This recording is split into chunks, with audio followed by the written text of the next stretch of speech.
toutes et à tous. Je suis content de voir que l'amphi est à moitié plein. J'aurais aimé qu'il soit plus plein. Normalement, cette conférence concernerait environ 150, 160 lauréats ou futurs lauréats de l'Université internationale de Rabat. Mais bon, nous pouvons comprendre qu'il y ait quelques-uns de vos camarades qui soient pris soit dans des stages, soit au niveau des échanges. Et donc, ils sont tout à fait excusés. Et vous aurez la responsabilité de partager avec eux ce que vous vivrez durant cette conférence, qui pour nous est importante. Donc, avant de présenter Madame Alexandra Montan, qui va vous faire cette conférence, je voudrais juste rappeler quelles sont les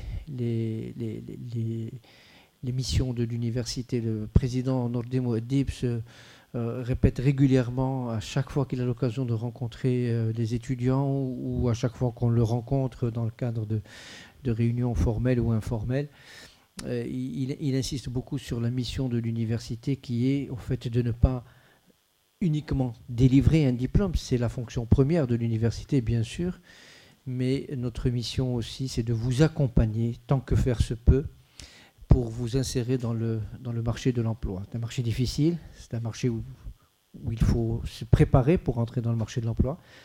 On se trompe souvent, on pense que le fait d'obtenir un diplôme nous ouvre les portes de l'emploi. Vous n'êtes pas sans savoir que malheureusement ce n'est pas la vérité, ce n'est pas la réalité. Donc notre mission aussi, c'est de trouver les mécanismes pour vous accompagner et vous aider à vous insérer dans le marché de l'emploi. Voilà pourquoi cette conférence aujourd'hui, sur laquelle encore je reviendrai plus tard. Donc, au niveau, bien évidemment, au niveau académique, vos directeurs de pôle, quelques-uns sont là, vos directeurs des études, vos enseignants, vous accompagnent sur toute la partie académique et formation. Et nous avons créé depuis maintenant quelques mois, 3-4 mois, pas plus, une direction développement qui est rattachée donc à la vice-présidence aux affaires générales, qui est chapeautée par Hakim Tzazi. Pour ceux qui ne le connaissent pas, si Tzazi est à ma droite, je ne présenterai bien évidemment pas le professeur Boulmalouf ni Cyril Pérez. Ce serait une injure de ma part. Mais Hakim étant nouvellement recruté au sein de l'université, donc, et puis surtout nouvellement en charge de cette problématique de l'employabilité au sein de cette direction développement. Donc c'est grâce à lui qu'aujourd'hui on se retrouve, grâce à son initiative, que je tiens à le remercier. On se retrouve donc pour vous préparer. C'est vraiment la conférence de lancement de tout un processus que va vous présenter Madame Montan, donc à ma gauche. En fait, elle ne peut pas se tromper, c'est la seule dame. Donc Madame Montan va vous présenter ça. Mais c'est une conférence de lancement de tout un processus, de tout un programme que vous allez suivre avec nous durant les 2-3 mois à venir pour vous préparer à affronter le marché de l'emploi. Normalement, nous organisons la Job Fair cette année le 8 mai 2015. Et d'ici jusqu'à la Job Fair, tout un travail d'accompagnement, de coaching va être réalisé pour vous aider et encore une fois pour vous accompagner dans le processus de recherche d'emploi. Il faut bien comprendre que c'est vous qui allez chercher l'emploi, votre emploi. Il faut bien comprendre que nous avons une mission d'accompagnement. Et c'est quelque chose sur lequel je veux insister. Ce n'est pas un engagement de la part de l'université à trouver un emploi à chacun. De la même manière, ce n'est pas un engagement de donner un diplôme à chacun. Il faut réussir d'abord les examens pour avoir le diplôme. Et de la même manière, il faut réussir c'est les entretiens de recrutement. Il faut réussir toute la procédure, toute la démarche de recherche d'emploi pour être inséré dans le marché de l'emploi qui, je le répète, est de plus en plus complexe, de plus en plus concurrentiel, mais également de plus en plus reconnaissant de la compétence. Donc, je ne pense pas que vous aurez des difficultés à vous insérer dans le marché professionnel une fois que vous serez bien préparé, car nous sommes persuadés que votre niveau de formation et le niveau de compétences que vous avez acquis sur les bancs de l'université vous permettront donc d'y accéder. Mais ce n'est pas suffisant et c'est la raison pour laquelle on est là aujourd'hui. Voilà, donc je vais pas trop tarder. Je vais donc donner la parole à Madame Alexandra Montant du bureau recrute.com, donc l'entreprise recrute.com. Je vois des têtes faire comme ça veut dire qu'ils ont probablement déjà posté des CV chez eux.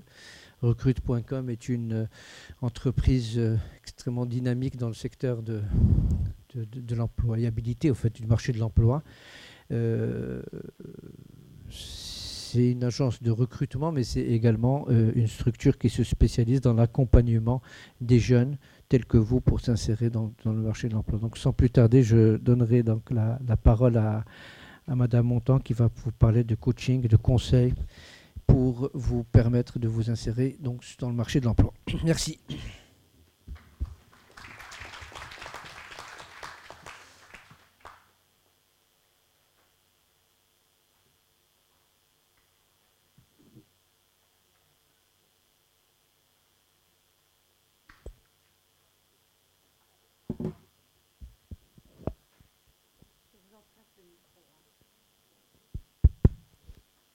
Bonjour tout le monde.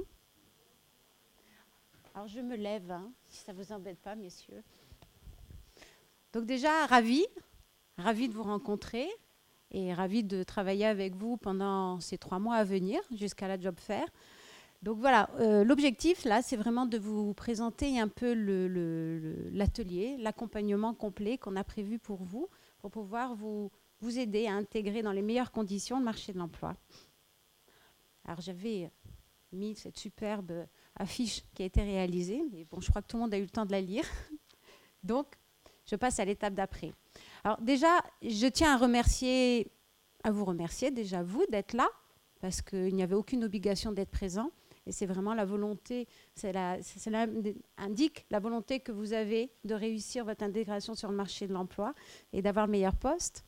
Et je remercie aussi tout le comité directeur d'être venu nous voir pour réfléchir ensemble à ce projet qu'on pourrait monter avec vous. Et je peux vous dire, c'est vraiment une première, et vous avez de la chance à l'UIR d'avoir l'équipe pédagogique que vous avez et qui a pensé pour vous ce projet. Parce qu'il y a peu d'écoles qui le font aujourd'hui sur le marché, quasiment aucune d'ailleurs, vous faites partie des premières. Et ça, c'est une véritable chance qui vous est donnée. Parce qu'il ne faut pas oublier, vous êtes porteur de l'image de l'UIR, c'est l'image de l'école, c'est vous qui la portez, mais on vous aide et on vous donne tous les moyens à réussir et à avoir les meilleurs postes. Parce qu'on l'a dit, le marché de l'emploi est difficile, le marché de l'emploi marocain est en crise, ce n'est pas forcément des jeunes diplômés qu'on recherche, et donc il va falloir vous préparer, il va falloir être bon pour réussir, parce qu'il n'y a aucune raison que vous n'y arrivez pas, vous êtes une très bonne école, reconnue sur le marché, et maintenant, tout va dépendre de vous, et de cette performance que vous allez réaliser lors de vos entretiens. Alors notre objectif, c'est ça. C'est de vous accompagner et de partir efficacement à la pêche. Alors j'ai rigolé, j'ai voulu mettre un hameçon. Alors parce que oui, l'emploi, c'est la pêche. Il va falloir bien pêcher vos premiers jobs. Mais j'ai mis 7 hameçons et pas un autre pour une raison bien spéciale. Parce que si jamais vous allez à la pêche avec un hameçon comme ça, sans aucun appât, sans aucun fil, vous avez peu de chances de trouver un emploi. Et malheureusement, ce qu'on voit le plus sur le marché et sur les jeunes diplômés, c'est ça. C'est des gens qui viennent, qui envoient leur CV en mailing list, même pas caché, à un ensemble de DRH. Et je peux vous garantir que la première des choses qu'on fait, c'est hop, poubelle. Donc, mon objectif, c'est de vous expliquer que partir à la pêche, oui, mais bon, il faut être équipé, il faut être préparé. Et donc, on va essayer de faire de vous ça. Je rigole avec des petites mèches rouges sur la tête. Mais voilà, c'est de rendre en fait votre CV attractif, de vous donner les techniques pour bien attirer le DRH et faire en sorte qu'il morde à l'hameçon et que vous soyez embauché pour le poste de préférence que vous souhaitez. Parce qu'il faut savoir une chose, la recherche d'emploi, c'est un véritable métier. Et votre premier emploi, ça sera celui-là. Vous préparez sur la recherche d'un emploi, certes, mais idéalement de l'emploi que vous voulez. Parce que prendre le premier qui passe, c'est bien. Mais si vous avez la possibilité de choisir le secteur d'activité, de choisir la fonction, ben c'est encore mieux. Mais une recherche d'emploi, c'est long. Il faut être organisé, il faut être préparé et il faut être prêt dans sa tête à passer au moins 3 à 6 mois pour chercher un emploi quand on est jeune diplômé. Alors les plus rapides, ils vont mettre 3 mois. Il y en a peut-être qui arriveront au bout d'1 mois. Mais la moyenne, c'est 3 à 6 mois. Il faut le savoir. Et encore en étant préparé. Donc vous, si vous êtes bien prêt et bien efficace, vous mettrez peut-être de 1 à 3 mois. Mais ça peut être beaucoup plus long. Il y a des gens au bout d'1 an, ils n'ont toujours pas d'emploi. Voilà. Donc nous, c'est de faire en sorte que vous soyez le plus rapide possible. Voilà. On appelait ça les ateliers carrière. C'est le programme compétences, conseils et accompagnement. Dans le langage, en fait, vous allez suivre des ateliers carrière pour vous aider à bien construire votre carrière de demain et pour attraper le job qui vous intéresse. Je détaille les ateliers. Les ateliers, c'est quoi? Déjà, quand vous cherchez un emploi, il faut déjà savoir ce dont vous avez envie, qui vous êtes, quelles sont vos forces, quels sont vos points d'amélioration, quels sont les métiers qui peuvent être faits pour vous. Voilà, c'est vous poser déjà un questionnement sur vous-même, sur ce dont vous avez envie. Parce que souvent, on se retrouve à 20 ans, 25 ans, dans un métier ou dans une branche qu'on n'a pas choisi finalement. On est arrivé dans cette branche parce qu'on, papa, maman ont dit, on a fait un bac scientifique, on a fait machin, hop, et on se retrouve un jour. Et puis, il vaut mieux se réveiller aujourd'hui en se disant, oh là là là là, mais c'est pas du tout ce que je veux, que de se réveiller quand vous aurez 40 ans et qu'il sera beaucoup plus difficile de se réorienter. Voilà. Donc déjà, on va vous aider à bien vous connaître. On va vous donner aussi quelques indicateurs sur le marché de l'emploi. Parce que oui, en effet, aujourd'hui, Recruit.com, ça représente à peu près de 80% des besoins de recrutement qui sont annoncés sur le marché. Donc, c'est bien, vous aurez une idée des métiers qui sont d'actualité, des secteurs d'activité qui recrutent. Mais il faut savoir que le marché de l'emploi, c'est comme un iceberg. 20% des postes sont annoncés pour 80% qui ne seront pas annoncés. Donc, on va vous expliquer un peu tout ça, le marché de l'emploi. Et après, une fois que vous saurez vous connaître, savoir ce que vous voulez, que vous connaîtrez le marché de l'emploi, on va vous aider à l'attaquer efficacement. Et c'est là où rentre le fameux CV, la fameuse lettre de motivation et la fameuse préparation aux entretiens. Mais voilà, on va vous donner toutes ces techniques pour bien vous vendre et atteindre vos objectifs. Donc finalement, voilà, vous verrez après, on va mettre des propositions de dates qui risquent d'être un peu modifiées par la suite. Mais si vous voulez, il y aura 4 ateliers sur une journée complète. Donc vous ferez d'abord une demi-journée. On vous laissera un peu de temps pour vous préparer et on attaquera les 2 autres ateliers un peu plus tard. L'objectif, c'est que déjà, vous soyez prêts pour la job fair. Parce qu'il y a beaucoup d'entreprises qui sont attendues et vous avez de la chance, vous avez une belle notoriété et attractivité, vous avez de belles entreprises qui sont attendues. Et ce qu'il faut savoir, c'est que les entreprises, elles viennent non pas pour juste être présentes, elles viennent pour déjà commencer leur premier recrutement à votre job fair. Donc déjà, il faudra arriver habillé et non pas en jean. Parce qu'on voit par exemple souvent sur les job fairs des jeunes arriver en jean, je peux vous dire que vous êtes éliminé d'office, même si on ne vous dit rien. Donc voilà, sachez que, en tout cas, on fera le maximum pour que vous soyez prêts à ce moment-là et que vous puissiez déjà décrocher votre premier emploi. Ça facilitera grandement votre travail. Donc les 4 ateliers sont là. S'auto-évaluer, c'est l'atelier 1. D'abord, on va vous aider à mieux vous connaître et pour ça, on va utiliser des outils qui existent et qui portent leurs fruits, qui s'appellent des tests de personnalité. Donc vous verrez ce test à passer. Plus tard, sur un slide, j'explique un peu plus en détail quel type de test et tout. Le deuxième, c'est ce qu'on a dit, connaître l'état du marché de l'emploi aujourd'hui pour pouvoir vous assurer que l'orientation que vous choisissez est intéressante. Par exemple, si vous voulez faire du marketing, Dans le marketing, il y a du marketing opérationnel, il y a du marketing stratégique. Par rapport aux résultats de votre test de personnalité et par rapport à vos souhaits aussi, ce que vous avez envie concrètement, vous pourrez dire « Ok, je veux bien faire du marketing, mais finalement, ma personnalité fait que je ne suis pas faite pour faire du marketing opérationnel. Je préfère faire du marketing stratégique. » Voilà. Donc, c'est ce type de conclusion à laquelle vous devez arriver. Et ensuite, les 2 autres ateliers qui sont le CV, la lettre de motivation. Alors, un point important, dans la fiche, vous l'avez vu, il y a marqué le conseil. On est dans le conseil de vous aider à faire vos choix.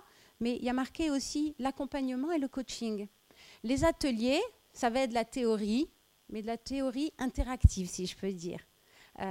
Sur les ateliers, on a toujours laissé un petit moment à la fin pour que vous puissiez échanger avec la consultante qui est là et qui est une experte des ressources humaines pour pouvoir peut-être voir votre CV en particulier, poser des questions par rapport aux résultats de vos tests. Donc, n'hésitez pas à faire en sorte que ces ateliers soient interactifs. Déjà, ça va être des petits groupes et non pas des amphithéâtres comme aujourd'hui pour qu'il puisse y avoir des questions-réponses.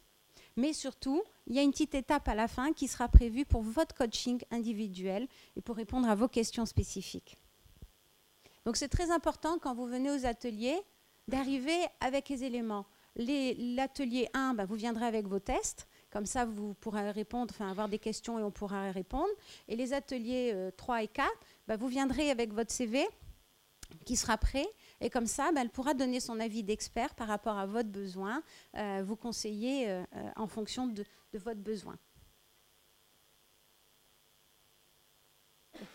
Ça, c'était pour rire un peu, vous inquiétez pas. Je vais vous dire, c'est tout ça qu'on va faire avec vous. Parce que finalement, préparer sa recherche d'emploi, c'est d'abord réfléchir, c'est déjà construire son projet professionnel, c'est c'est rédiger ses lettres, c'est cibler les bons contacts. Voilà, c'est un véritable travail. C'est un gros graphe, mais on va le faire de façon sympathique. Ne vous inquiétez pas, ça ne va pas être lourd, au contraire, ça va être très riche. À la fin, déjà, vous saurez mieux vous connaître, vous serez prêt, vous serez plus en confiance. Et croyez-moi, lorsqu'on passe un entretien avec un candidat, on voit tout de suite celui qui a confiance en lui et celui qui arrive et qui est vraiment mal à l'aise. Et déjà, le premier point, c'est d'arriver à l'aise. Je peux vous dire que vous avez déjà fait 80% du travail. Parce que l'entreprise, elle cherche des gens qui sont en confiance et qui sont dans la maîtrise de leurs compétences, la maîtrise de leur personne. Et ça, déjà rien que ça, si vous arrivez à voir tout ça, déjà vous avez gagné une partie de l'entretien. Donc tout ce qu'on va faire, c'est vous donner confiance en vous et vous aider à mieux vous vendre. Alors on rentre un peu dans le processus, dans le détail. Déjà, le planning. Voilà, c'est ce que je disais tout à l'heure. Les ateliers 1 et 2 devraient être début mars. Alors pourquoi on n'a fait que début mars et pas tout de suite? C'est que l'étape 1, on l'a dit, c'est de mieux vous connaître. Donc pour mieux vous connaître, cette semaine, vous recevrez par email un test de personnalité à passer. Je vais vous le présenter tout à l'heure. Donc vous passerez un test, il y a une vingtaine de minutes pour répondre aux questions. Donc déjà, assurez-vous que sur la fiche qui est là, ou qu'au niveau de l'administration, votre email est correct. Si votre email est faux, vous ne recevrez pas le test. Ce serait dommage. Donc, donnez bien vos adresses email, vérifiez que l'administration a. Comme ça, cette semaine, l'envoi va être fait par mailing list. Vous recevrez sur votre boîte mail ce test. Passez-le, ça dure une vingtaine de minutes. Essayez de le faire au calme. C'est vraiment important pour être sûr de donner le maximum d'avoir le maximum de résultats. Donc, quand vous allez passer le test, vous allez tout de suite avoir la réponse. Ça va être automatique. Et quand vous arriverez à l'atelier de début mars, arrivez avec les résultats du test imprimés. Et les questions, si vous en avez. Parce que la consultante sera là pour répondre à vos questions. Voilà. Donc, la première étape, c'est de vous préparer sur les ateliers 1 et 2 et déjà de passer les tests. Pendant les ateliers, on va vous aider à lire le test, à le comprendre personnellement, à utiliser d'autres outils pour mieux vous connaître et vous orienter et vous présenter le marché de l'emploi. Et donc, une fois que vous aurez fait ça, on a laissé à peu près un mois entre les deux ateliers. Alors, les dates ne sont pas définitives, il y aura certainement quelques petits arrangements. Mais l'idée, c'est de vous laisser un temps entre les deux ateliers pour que vous puissiez, à présent, par rapport à ce que vous avez défini comme projet personnel, orienter votre CV. Et donc, on va vous laisser un mois pour préparer votre CV par rapport au projet professionnel que vous aurez envie de faire. Parce qu'il faut savoir que même quand on est débutant, ben on peut avoir 2 CV. Si vous êtes en recherche d'emploi et qu'éventuellement vous ne savez pas trop, vous voulez faire du marketing ou de la vente, eh ben, on n'envoie pas le même CV. On fait un CV pour le marketing, on essaie de se vendre sur ce domaine-là, et on fait un CV plus commercial. Donc voilà, arrivez avec vos CV, votre ou vos CV pour votre projet professionnel aux ateliers. Comme ça, on va vous donner les bonnes techniques pour l'adapter, et vous l'aurez sous les yeux, donc vous verrez tout de suite où le bas blesse et quels sont les points d'amélioration à apporter. Et deuxièmement, il y a aussi la consultante qui sera là pour vous coacher à la fin. Voilà. Donc les 2 ateliers se terminent, les ateliers 3 et 4 se terminent en avril, juste avant le job fair. Et idéalement, vous devriez repartir déjà du job fair avec un emploi, avec un peu de chance, votre premier job. C'est des belles boîtes qui sont là. Sinon, en tout cas, vous serez prêt pour attaquer efficacement le marché de l'emploi.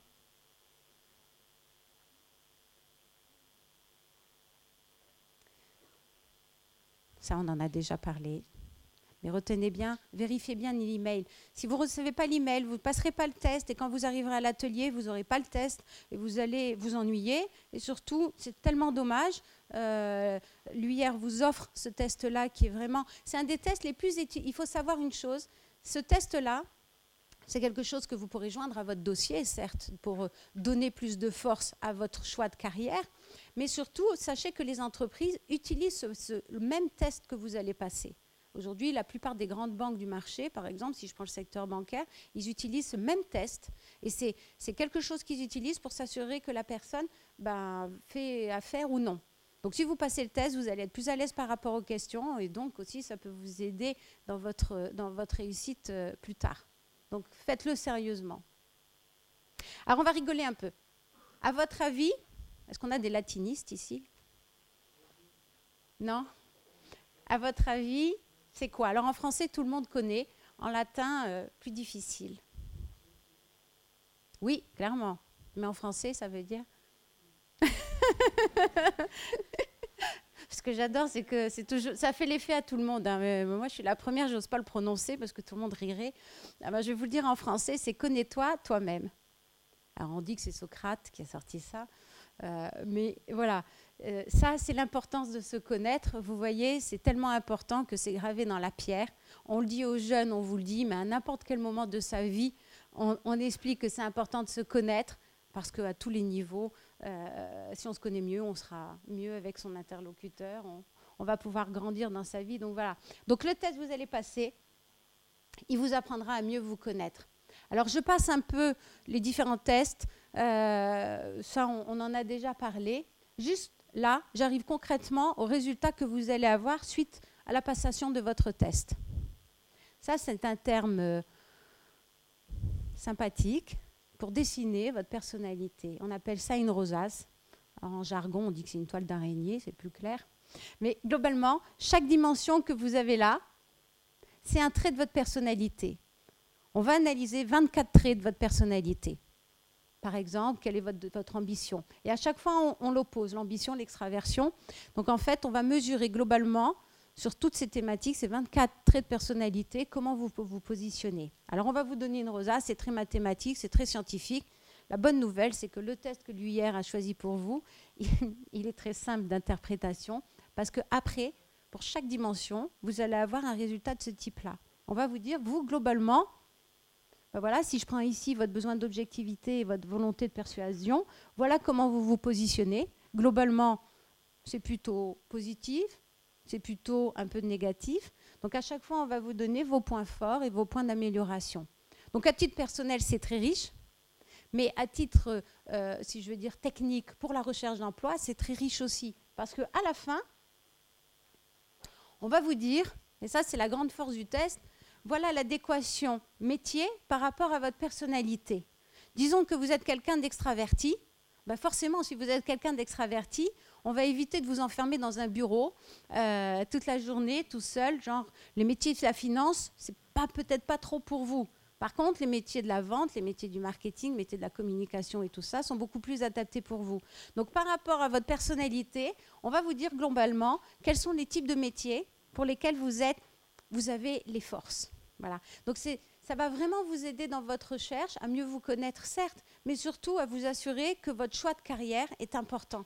Et par exemple, si vous choisissez du marketing, eh ben, vous ne vous mettiez pas dans du marketing stratégique quand vous avez besoin d'être sur le terrain opérationnel.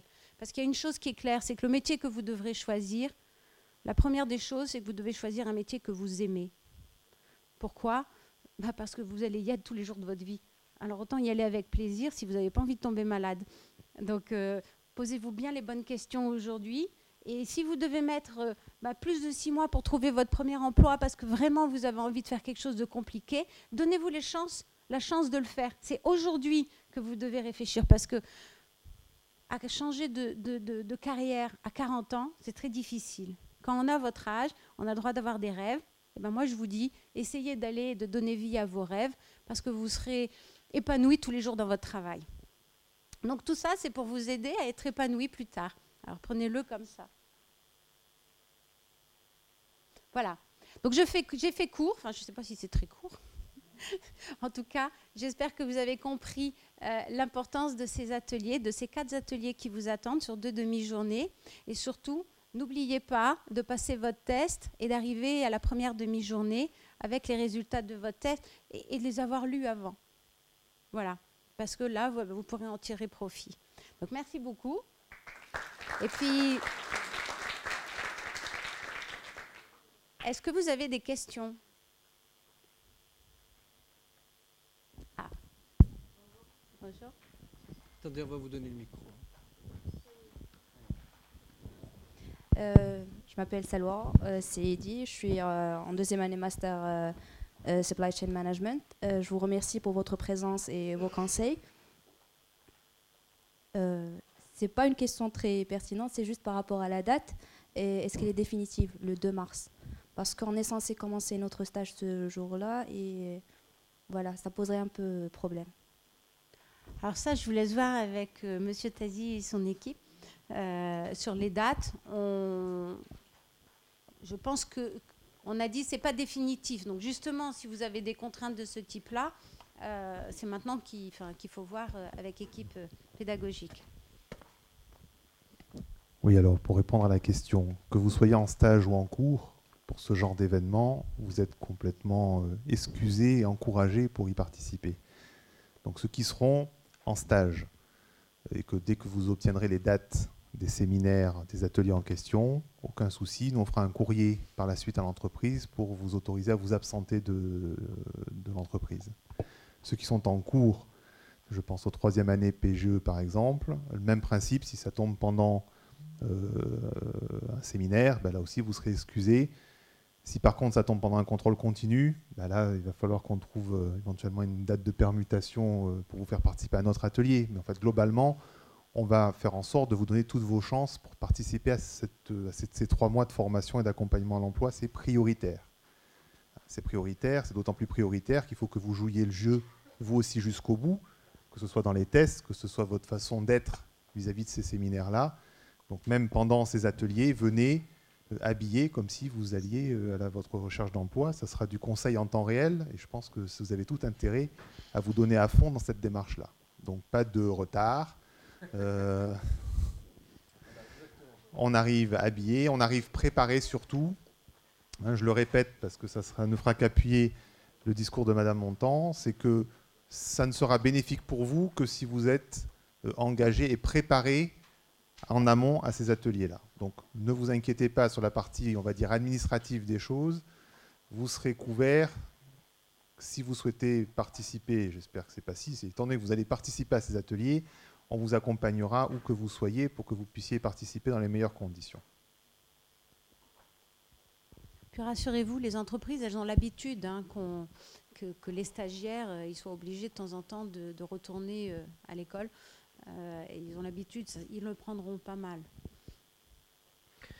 Pour compléter sur cette question qui, au fait, est importante, vous avez dit qu'elle n'est pas pertinente, elle est très pertinente et très importante parce que cela va de la réussite du processus. Le processus que nous mettons à votre disposition ne peut réussir que s'il y a une implication de toutes et de tous.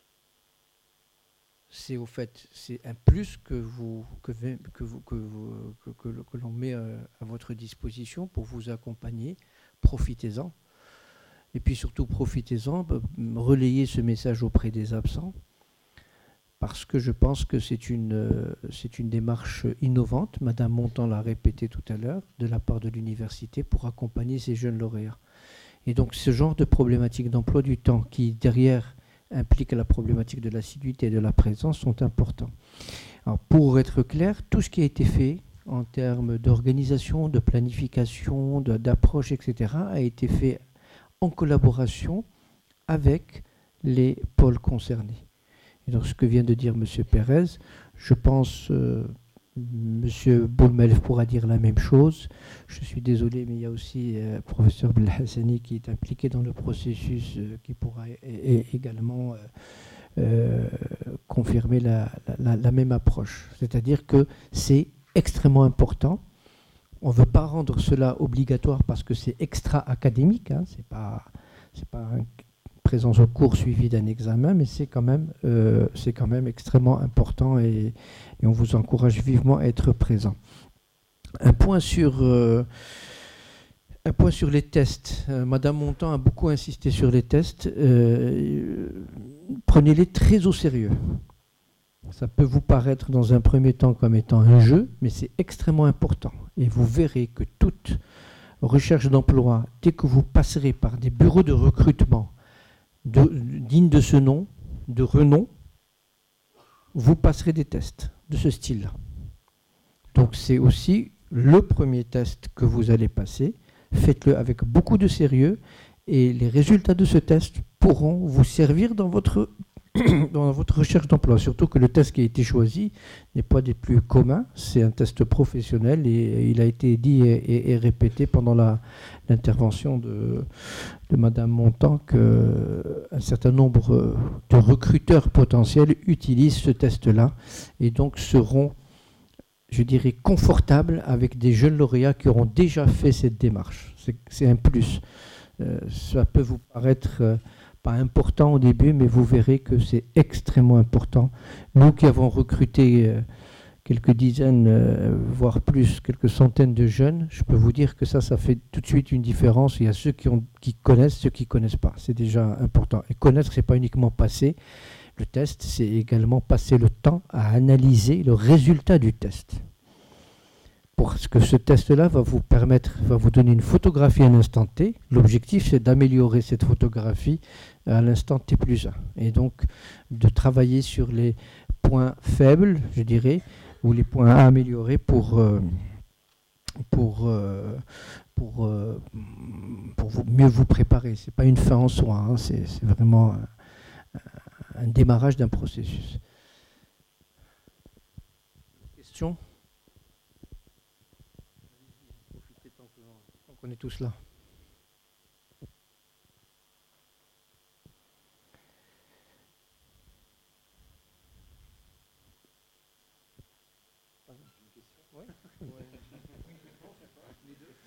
Oui, je voulais savoir si les démarches que vous organisiez dans les ateliers, c'était essentiellement orienté marché marocain ou plus largement sur l'Afrique ou à l'international. Est-ce que vous faites la différence entre ces différents profils? Parce que parmi nos jeunes, il y en a qui sont plutôt locales, d'autres... Alors, en fait, on est spécifique, enfin, l'étude telle qu'elle va être faite est spécifiquement marché marocain, parce que ça représente quand même la majorité des élèves. Donc, quand on va donner les types de secteurs qui recrutent, les fonctions les plus demandées aujourd'hui, qu'on va faire une analyse du marché de l'emploi, on va vous présenter ça, on est plutôt marocain.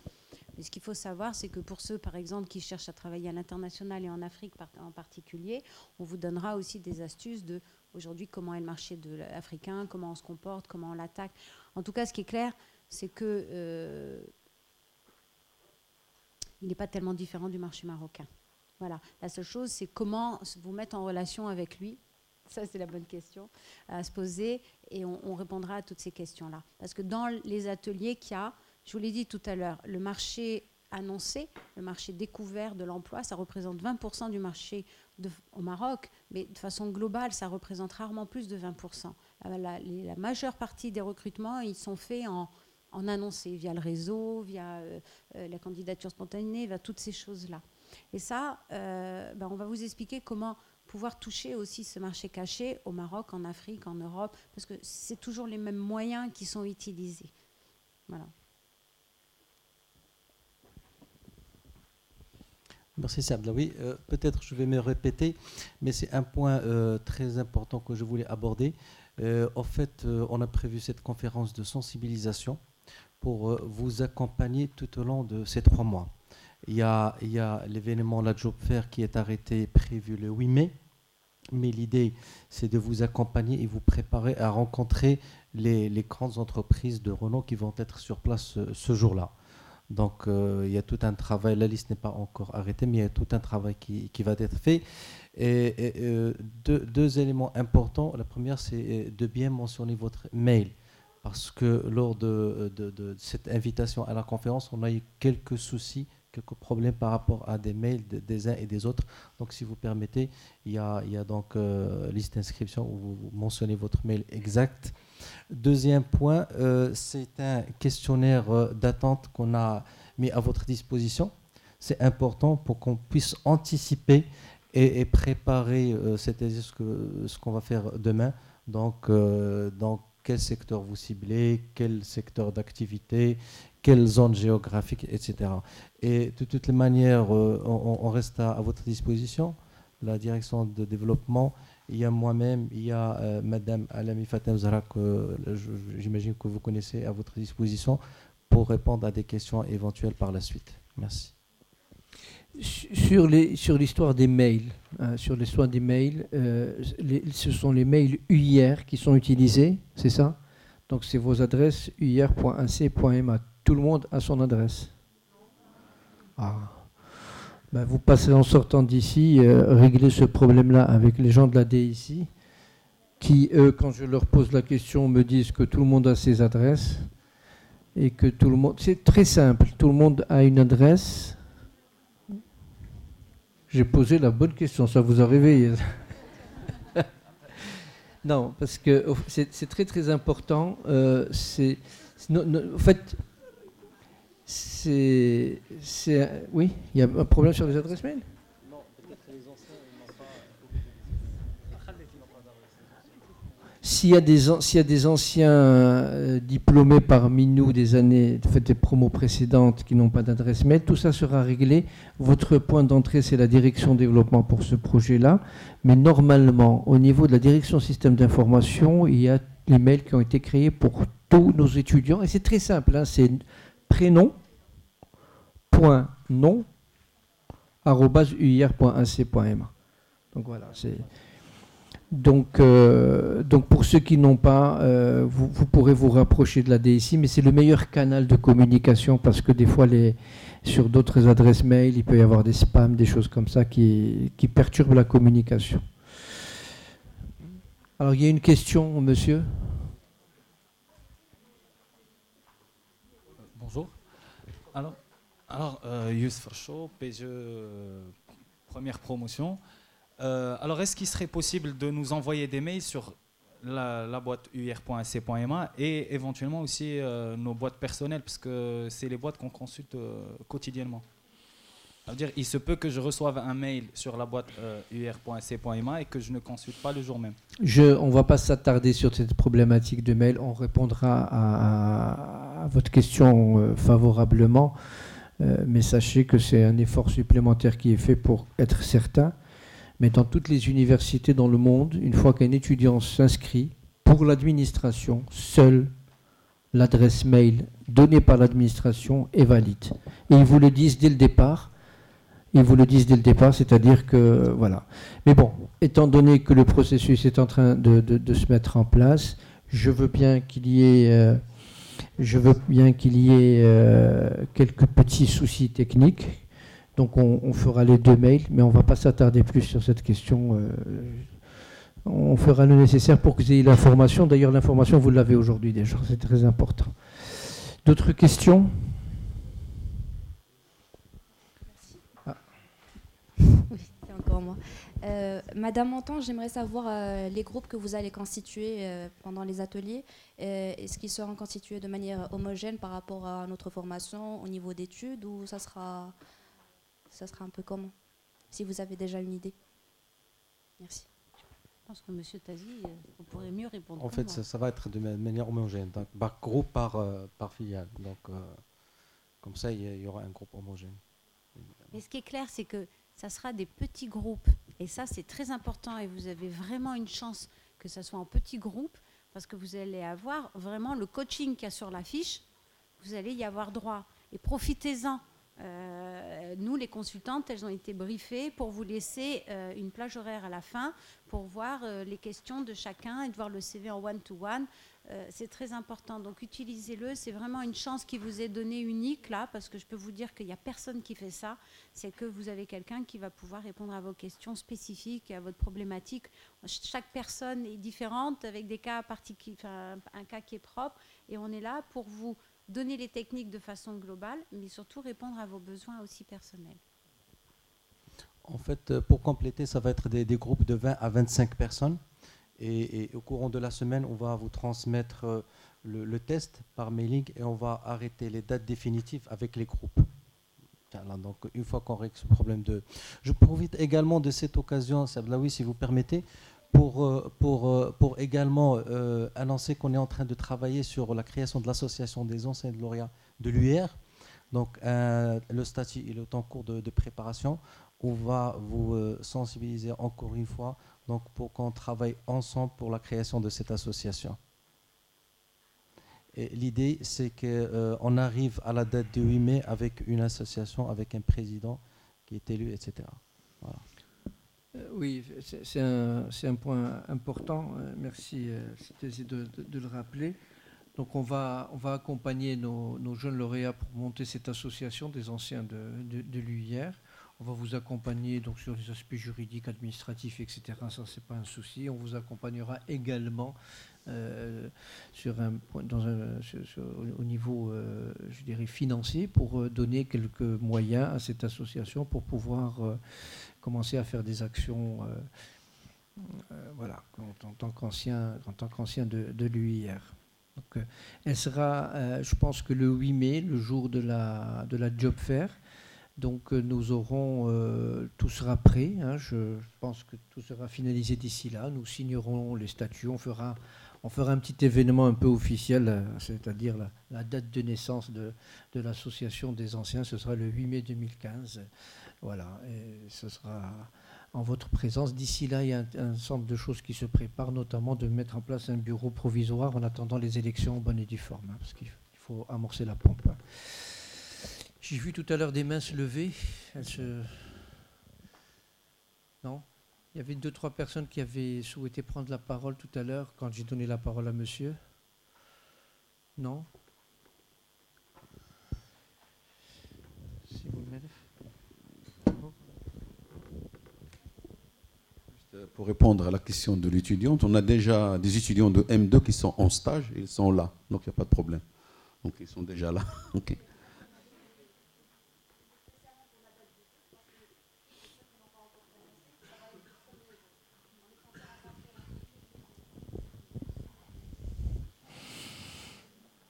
Encore une fois, ces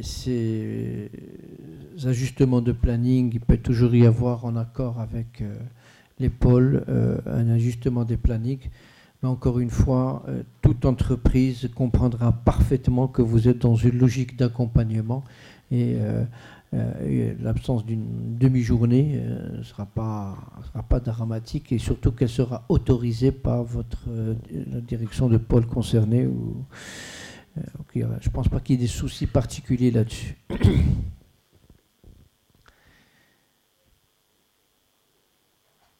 Pas de questions.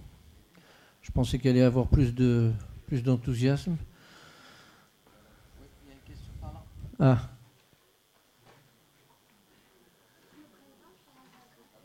Attendez, on va vous donner un micro. Je suis Hajar Boukri, pardon. Master 1 en droit des affaires et fiscalité. Et là, on a une idée de créer une clinique juridique pour pouvoir traiter des cas pratiques, rassembler entre la théorie qu'on étudie sur notre formation et les cas pratiques. Alors, j'aimerais bien savoir si vous pouvez bien nous aider à l'ouverture de cette association, de cette clinique juridique, ainsi que de pouvoir emmener des cas de chez des avocats, de chez des juristes pour pouvoir travailler sur ce sujet. Si Hassani nous a quittés, je pense qu'il a dû Une obligation. Pour moi, c'est la première fois que j'entends le terme de clinique juridique. Je ne sais pas si mes collègues peuvent m'aider. C'est une nouvelle idée en fait. Mais bon, sur le principe, tout à fait sérieusement, sur le principe, nous étudierons avec vous ce genre de choses. Et sur le principe, quand on a des jeunes lauréats qui souhaitent se lancer dans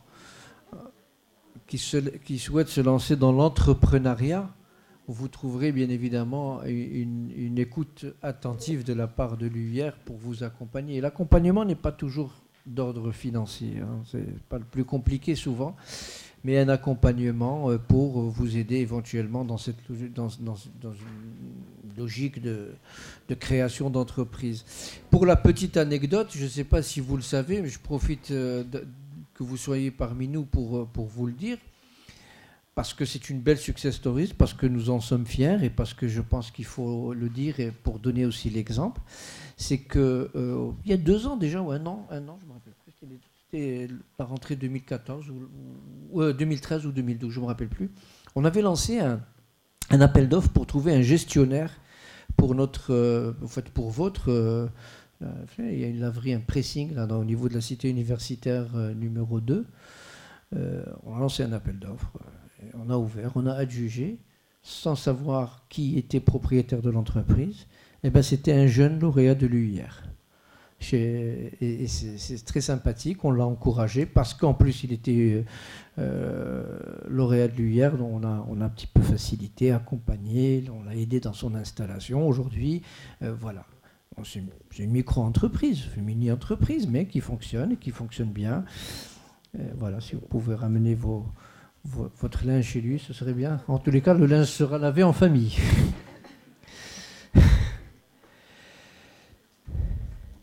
Je ne sais pas si la question c'était cette clinique juridique. C'est une association, c'est une structure d'activité commerciale, c'est-à-dire vendre du service. Oui, on rend du service. Donc on est des juristes.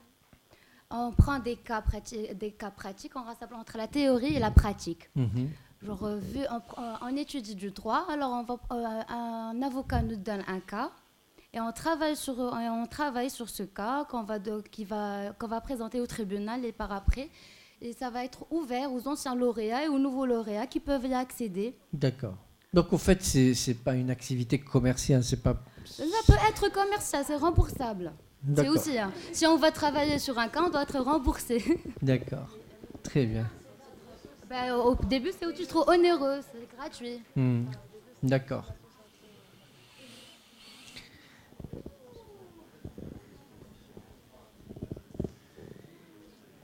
Très bien. D'autres questions profitez qu'on soit là pour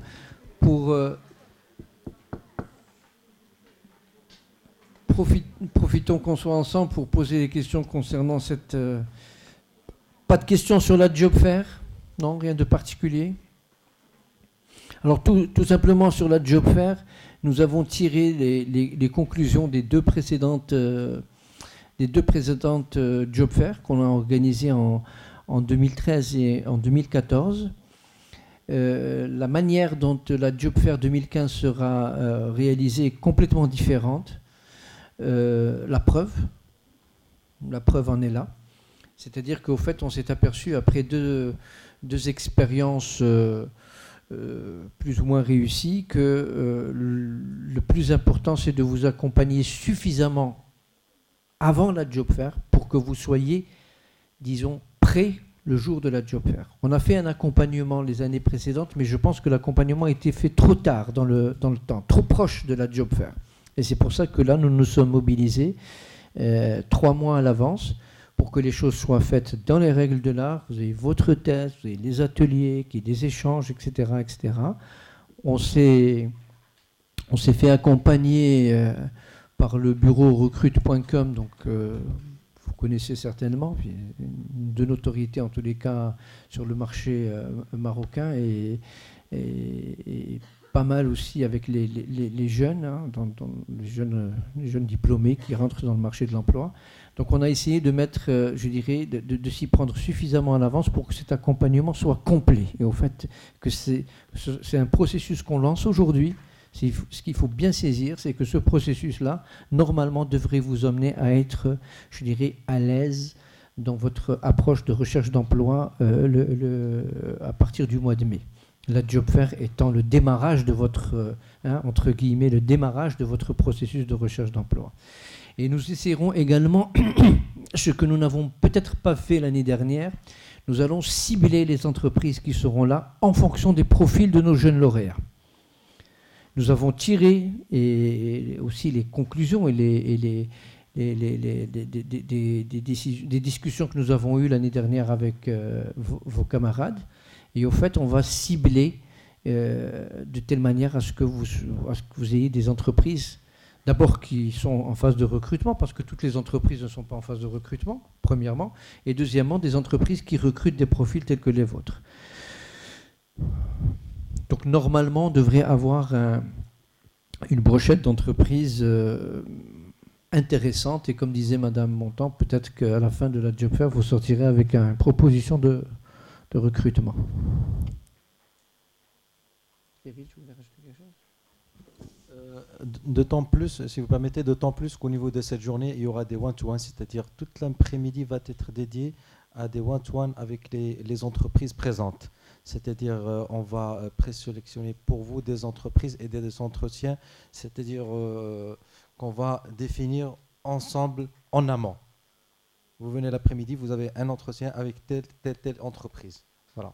Donc, et pour ça, on souhaite votre mobilisation, votre accompagnement. Voilà.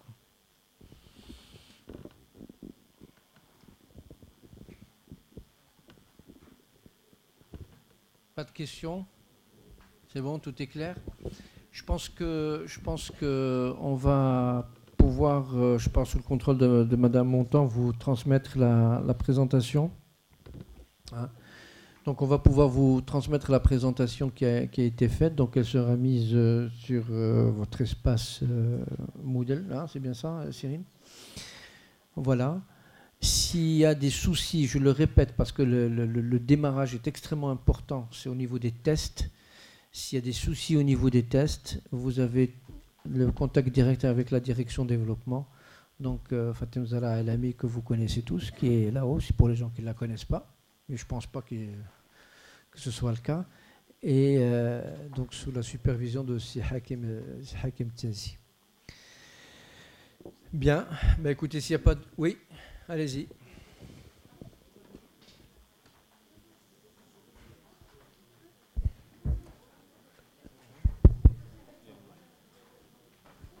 Donc, bonsoir. Je m'appelle Mohamed Larabi, je suis en master CCA, comptabilité contrôle d'audit. Ma question est concernant, est-ce que vous avez des contrats, est-ce que vous avez signé des contrats avec les entreprises ? Par exemple, ils sont obligés d'avoir un nombre des étudiants. Donc, c'est ça. Une convention avec les entreprises. Une convention avec les entreprises pour quoi ? Pour faire quoi ? Pour recruter nos jeunes lauréats ? Voilà. Un nombre limité ou bien... Ah. Oui. Alors, on a énormément de conventions et de relations avec l'entreprise. Hein. Je sais que vous êtes peut-être juste un peu de silence pour qu'ils puissent nous entendre en haut. Donc on a un certain nombre de conventions qui nous lient avec plusieurs entreprises de renom et également les entreprises qui accompagnent le développement de l'Université internationale de Rabat, hein, notamment les grandes structures publiques, les grandes banques, les assurances, etc.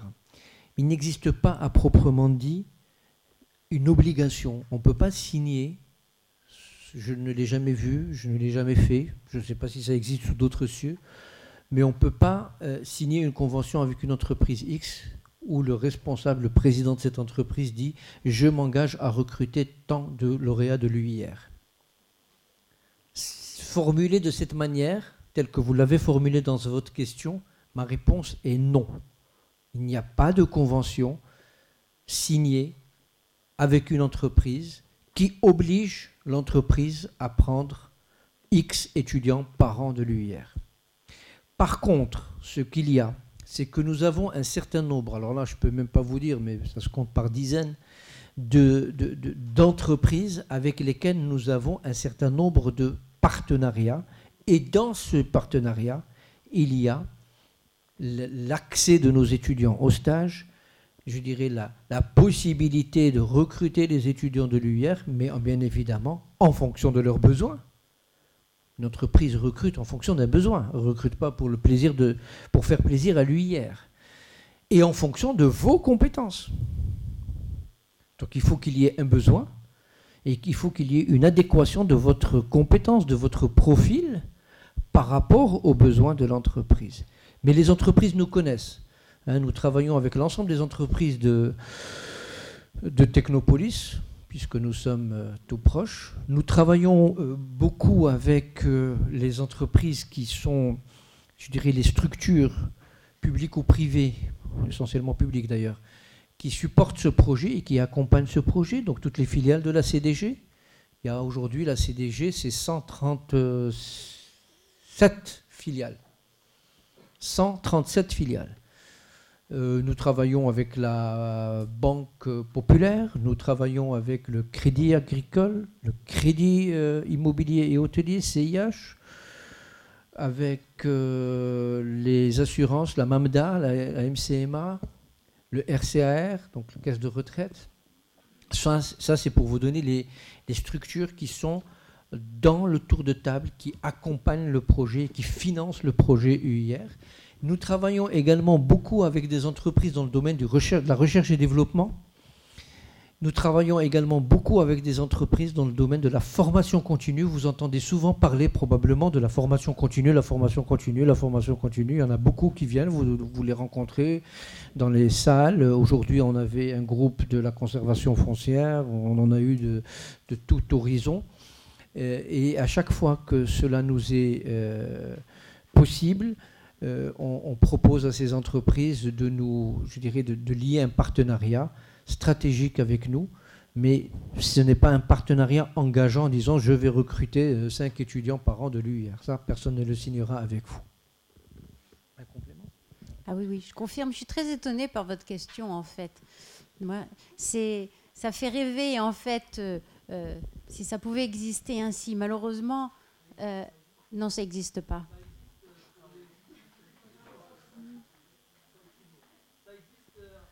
Levez-vous, comme ça on vous entend. Ça existe quand même aux États-Unis, en ce qui concerne les conventions avec Harvard, les cabinets. Ça existe. Vous me dites qu'ils n'existent pas. C'est juste. Le rêve américain est permis.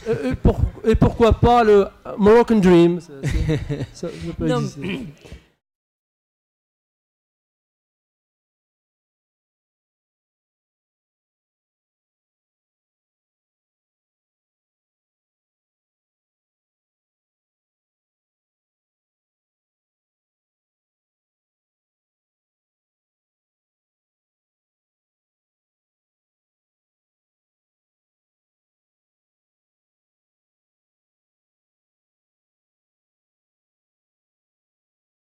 Ce n'est pas donné à toutes les écoles. Beaucoup d'écoles n'arrivent même pas à signer de conventions avec des entreprises.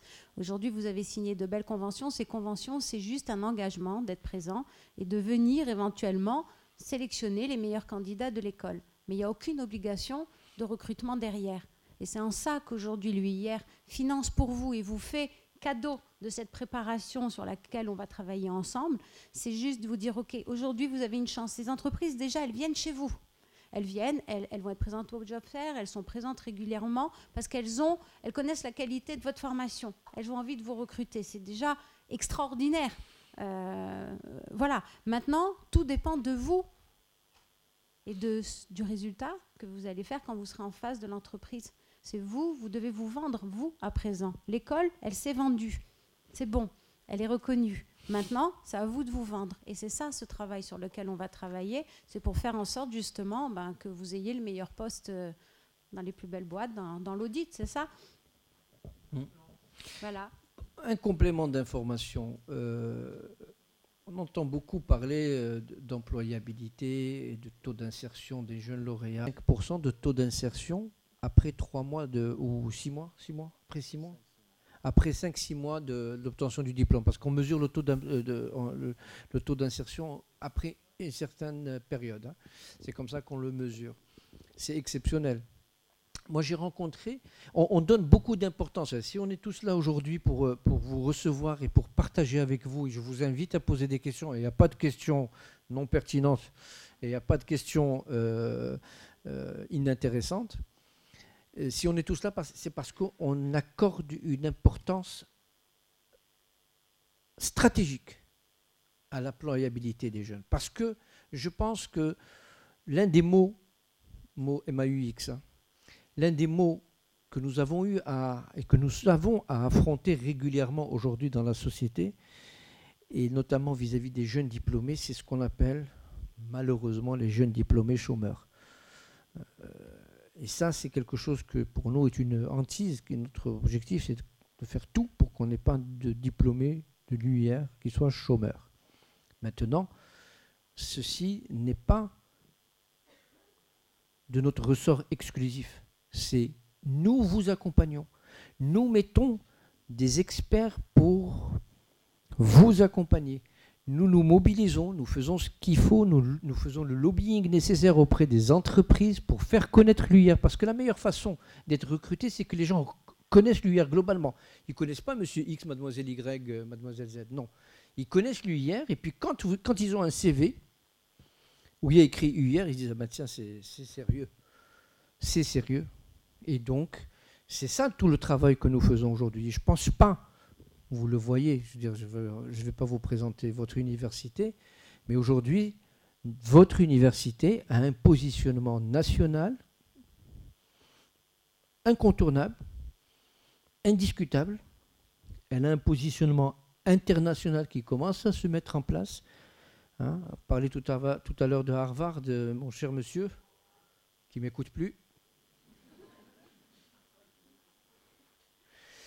Vous parlez tout à l'heure de Harvard, ben sachez que nous avons été invités par Harvard pour présenter le projet et le modèle UIR dans le Harvard Arab Week l'année dernière.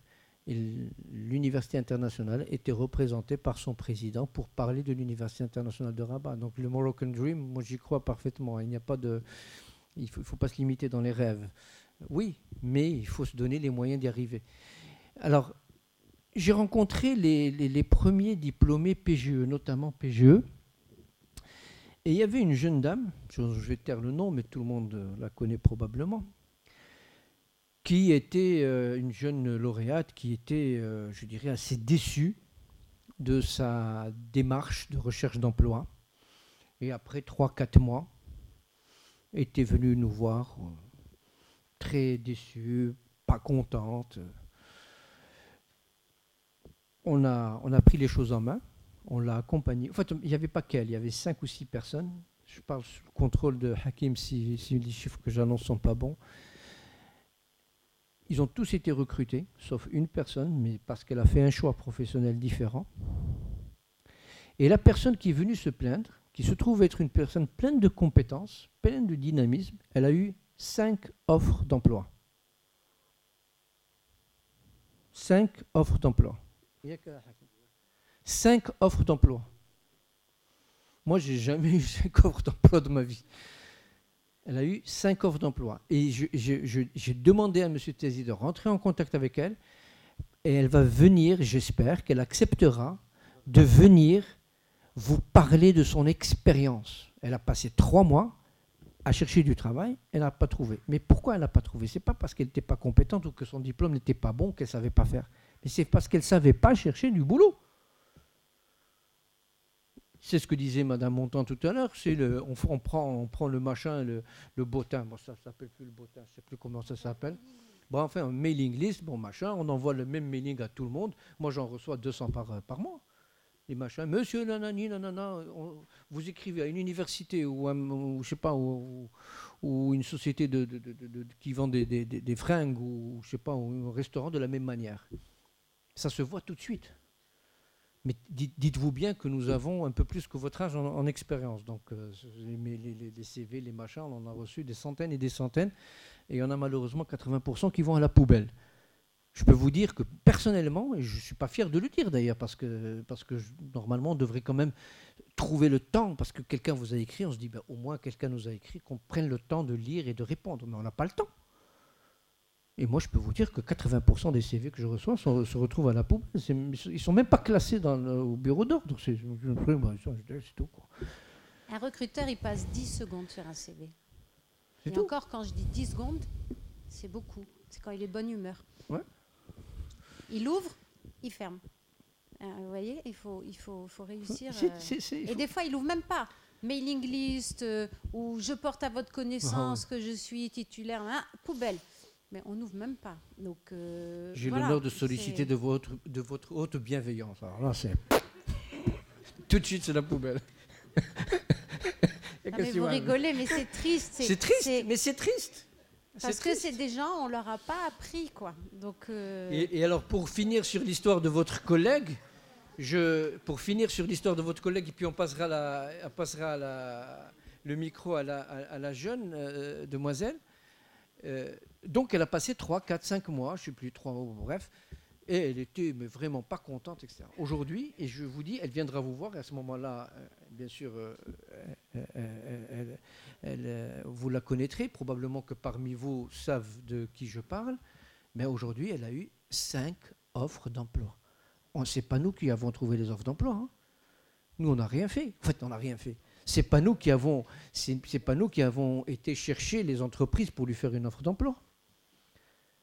Nous l'avons aidé, nous l'avons coaché. On s'est fait un point d'honneur d'aider ces 6 lauréats. Et je vous dis, 5 sur 6 ont été insérés sur le marché de l'emploi.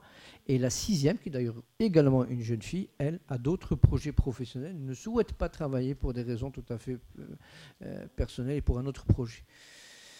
Alors bonjour, je vous remercie tout d'abord pour cette présentation. Je suis Fatine El Meshrafi en Master 1 droit des affaires et j'aurais 2 questions pour vous. D'abord, est-ce que le taux d'insertion est élevé c'est grâce au carnet d'adresses, entre guillemets, c'est-à-dire au réseau, ou grâce vraiment à la formation de l'UIR. Et puis j'aimerais bien savoir dans quel secteur les lauréats de l'UIR travaillent majoritairement et la fourchette par rapport au salaire, on va dire. Merci.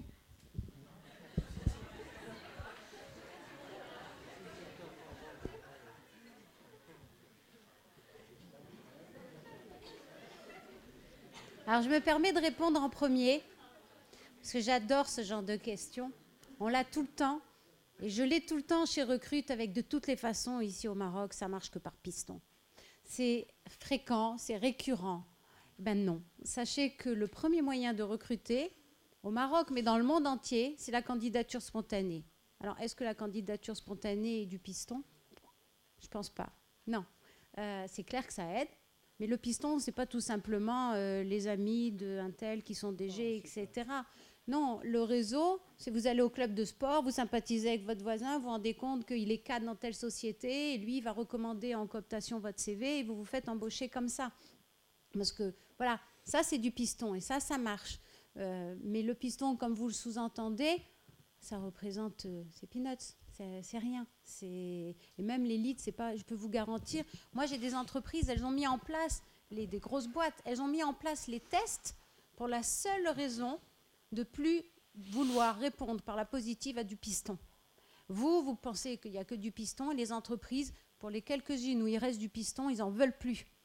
Ils ont mis en place des tests pour plus qu'on puisse recommander un CV et tout. Ils disent ok, celui-là, il ne passe pas le test, elle est aux poubelle. Piston ou pas piston. Donc c'est pas comme ça que ça aide, si vous en avez, tant mieux. Mais le piston, ça passe déjà par votre relationnel à vous. Il ne faut pas croire qu'il faut connaître des DG. Vous allez au sport, vous allez n'importe où, vous sympathisez avec votre voisin, il recommande votre CV.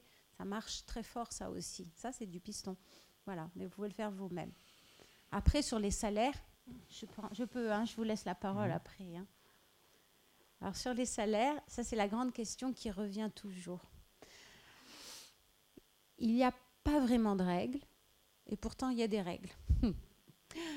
D'abord, la première règle, c'est que c'est vous qui allez faire la différence. Vous pouvez, par rapport à déjà l'expérience que vous avez acquise, vous avez beau être jeune diplômé, vous avez des stages, vous avez des projets professionnels, vous avez une expérience peut-être à l'étranger, un échange qui a été fait. Tout ça, c'est à vous de savoir le vendre à l'entreprise et à vous de savoir montrer à l'entreprise qu'est-ce que vous allez pouvoir lui apporter. Si elle est vraiment convaincue que vous êtes quelqu'un d'unique et que vous allez lui apporter de la valeur ajoutée, alors elle est prête à revoir à la hausse ses salaires parce qu'il n'y a pas véritablement de grille de salaire sur le marché marocain. Maintenant, ce qui est clair, c'est qu'en termes de salaire, vous ne toucherez pas 20 000 dirhams, vous ne toucherez pas 15 000 dirhams, c'est clair. Je parle en salaire net. Mais maintenant, ne pensez pas salaire. Moi, j'ai un conseil à vous donner. Ne pensez pas salaire de votre premier emploi. Aujourd'hui, on vous demande de trouver un emploi dans une boîte qui vous intéresse. Et si même vous devez accepter un stage non rémunéré pour entrer dans la boîte, prenez-le. Si vous avez le rêve d'être dans le marketing et que Danone en ce moment vous propose un stage, ou parce que vous ne pouvez pas avoir un premier emploi, vous le prenez. Vous n'êtes pas là pour un premier emploi à négocier votre salaire. Vous n'êtes pas en position de force aujourd'hui. Vous avez de la chance, vous sortez d'une très bonne école. Mais je peux vous dire que même les gens de l'ENCG Stade, qui est quand même dans le terme de classement, parmi les meilleures écoles, les élèves, ils prennent ce qu'il y a. Aujourd'hui, intégrez l'entreprise, faites vos preuves, montrez que vous êtes extraordinaire et je vous assure, en un an, vous pouvez doubler votre salaire. Mais ça dépend de vous. Reprenez déjà, rentrez. Le marché marocain est en crise. Les entreprises sont en crise. Le marché de l'emploi a chuté de 20%. Donc aujourd'hui, vous n'êtes absolument pas en position d'exiger, de négocier salaire. Vous prenez ce qu'il y a, vous faites vos preuves et je vous assure que l'entreprise, après, elle est prête à mettre l'argent qu'il faut sur la table pour récompenser et fidéliser quelqu'un qui lui apporte de la valeur ajoutée. Voilà, ça, vous devez le retenir.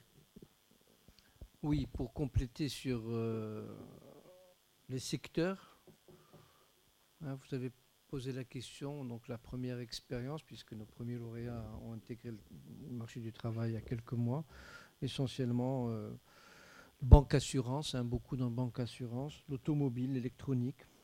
Donc là, vous voyez, c'est très diversifié, industrie, banque assurance, services. Bon, c'est un premier échantillon et on vous présentera tous les job fairs, Inch'Allah. Et puis vous, quand vous aurez créé votre association des anciens, on vous aidera pour tenir à jour ces statistiques d'année en année. Est-ce que les gens qui ont trouvé du travail, c'est le réseau de l'UIR? Moi, je vais vous dire, je suis marocain depuis une trentaine de générations, plus peut-être, j'en sais rien. Et ça, c'est quelque chose qui m'horripile profondément. Parce que tout de suite, la connotation derrière, c'est piston, c'est ce que disait Madame Montre. Je peux vous dire que vous vous trompez, pas à 100%, mais dans le monde entier, c'est comme ça. Et même quand on a la chance de pouvoir avoir des gens qui ouvrent des portes, ben, il faut savoir pénétrer, il faut savoir rentrer. Même si on vous ouvre la porte, ce n'est pas parce que papa et maman connaissent X ou Y que forcément j'ai dû... Donc, ça peut simplifier, ça peut faciliter. Quoique, de plus en plus, c'est un marché qui se professionnalise. Il n'y a qu'à voir le nombre de bureaux de recrutement qui aujourd'hui sont ouverts au Maroc, et pas des moindres. Recrute.com en est un. Donc, c'est une fausse idée et il faut la combattre. Parce que si vous ne la combattez pas, vous resterez dans cette logique-là où vous n'allez pas d'abord vous mettre en situation de recherche d'emploi et vous mettre dans une situation de réussite, dans une position de gagnant. Ouais, mais j'attends que papa appelle le DG de la boîte Y ou de la boîte Z et que maman appelle sa copine qui est je ne sais pas quoi et ainsi de suite. Et donc on est tout de suite dans cette logique-là, dans une position d'attente. Or, la meilleure position, c'est d'être dans une position offensive, fort de notre diplôme, de notre compétence, de nos acquis, fort de ce qu'on est en train d'essayer de partager avec vous. Et là, vous augmenterez vos chances de réussite. Quel est le réseau de l'UIR qui peut vous être mis à disposition? Parce que nous en avons un, bien sûr, heureusement. Ce n'est pas un réseau Facebook, mais c'est un peu différent. C'est celui dont je vous parlais tout à l'heure.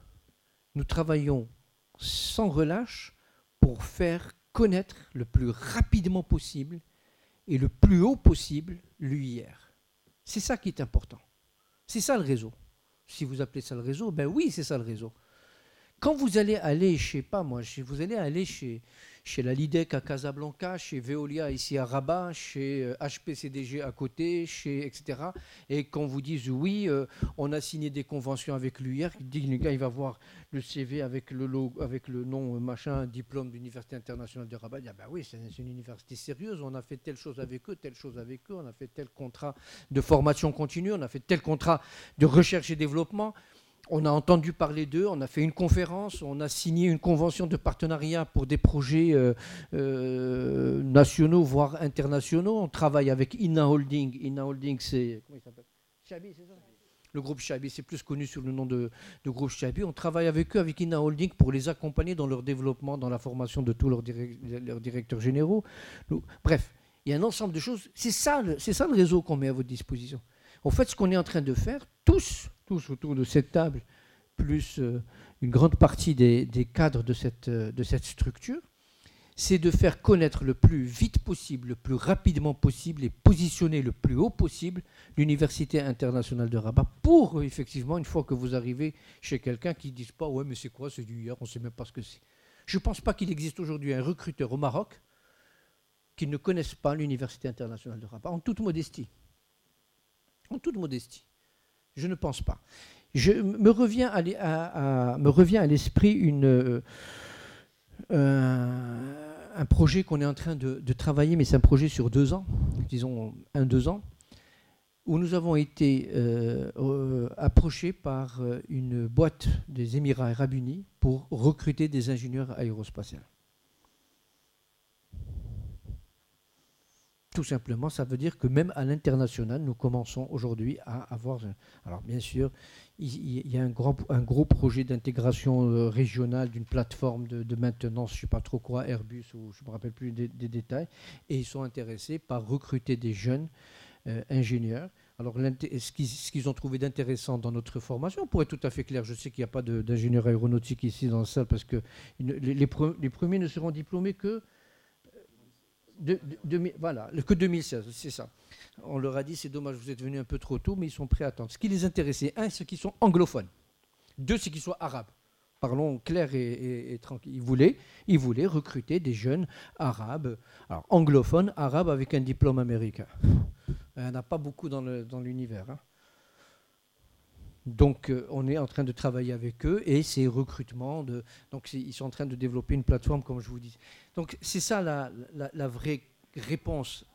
C'est pas compter sur les pistons, sur le réseau, etc. Sur le salaire, alors là, je suis à 1000% complètement d'accord avec ce que disait Madame Monton. Si vous vous positionnez dès le départ sur une problématique de négociation salariale, c'est que vous n'avez pas compris comment fonctionne le marché du travail au Maroc. Contrairement à d'autres marchés du travail que j'ai pratiqués également dans une vie antérieure, vous avez des grilles salariales. Alors, un ingénieur, machin, grande école, machin, tatati, tatata, bref, il y a des grilles salariales qui sont plus ou moins, d'abord publiées régulièrement et plus ou moins respectées. Au Maroc, c'est différent. Au Maroc, c'est très, très variable. Très, très variable. Mais la différence, c'est que la croissance de votre salaire sur les 12, voire les 24 premiers mois peut doubler, voire tripler. C'est-à-dire comment se comporte aujourd'hui le recruteur. J'allais dire, et j'en sais quelque chose. Mais bon. Effectivement, puisque nous appliquons la même politique à l'UIR, comme dans toutes les entreprises, c'est qu'on recrute au niveau salarial le plus bas possible. Surtout quand il s'agit du premier emploi. Et une fois que les jeunes sont confirmés, là, on revoit les conditions salariales. Et je vais être très, très dur avec vous.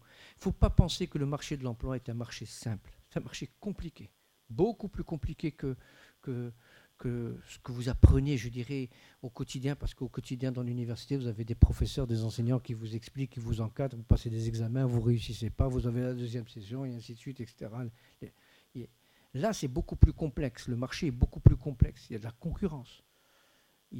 C'est pas toujours très transparent, dans le sens où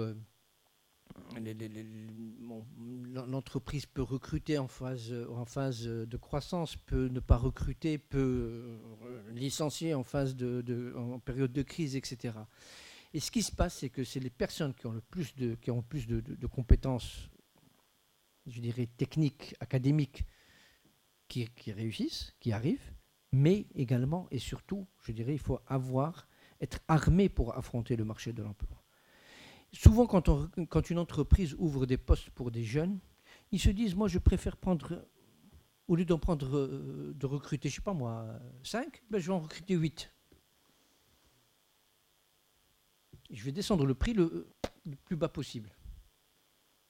In fine, j'ai 8 au prix de 5. C'est 3 pour 1, là, le machin de... Et après, qu'est-ce qui se passe? C'est qu'au bout de 6 mois, j'en ai là que 3.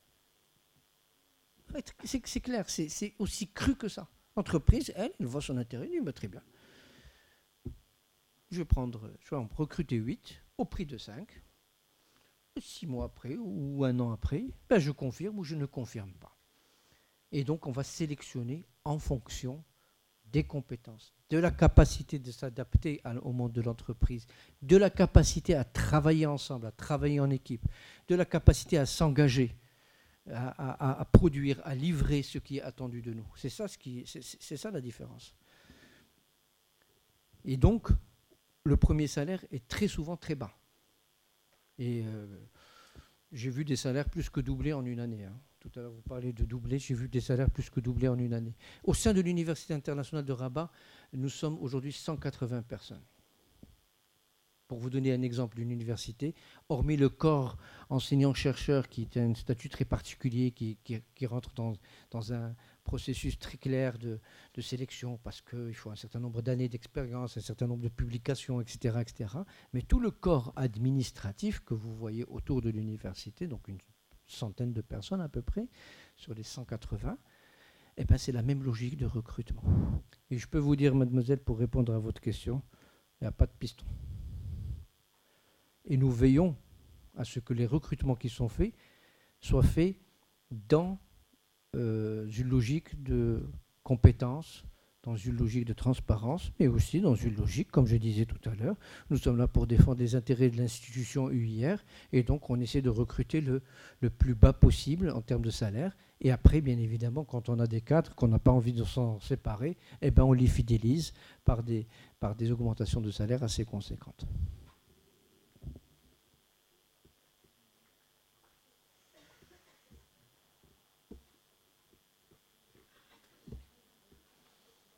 D'autres questions? Merci.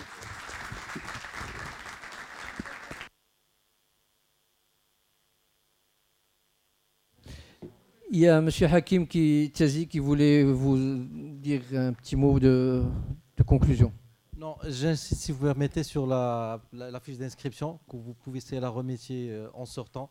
Comme ça, on aura vos coordonnées, il n'y aura pas de problème par la suite. Merci à vous. Au revoir.